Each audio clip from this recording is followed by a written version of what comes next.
guys are probably still at home trying to stay away from coronavirus and just stay safe, and everybody's been growing vegetable gardens in the spring. It was so popular. Well, guess what, guys? There's another round of seed planting coming up for the fall. You can start to plant your fall vegetables and your fall flowers, and I have a few seed packets here to kind of give you a guide, but you can do whatever you want. There's so many things that you can plant here in the South. There's the corn, there's all kinds of like pansies, or the flower that I love so much in the fall, but you've got cauliflower and lettuce and kale and basically all your greens, like that fall weather.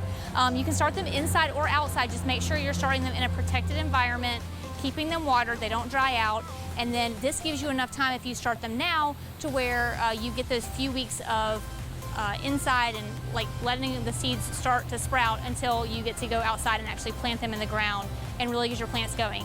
If seeds aren't quite your jam and you've had a hard time starting these and you don't quite have that green thumb, you can always pick up plants. They have plants here at Stokley, so you can get that vegetable and flower garden started just as soon as you pop them in the ground. So just know that now's the time if you guys want to get those things started. I also have pumpkins here too. It's actually a little late to be planting pumpkins, but I thought it was kind of a fun quarantine project to do. We're not really quarantined anymore, but a fun project to do with the kids just so that they can see it growing, just in case Halloween gets canceled.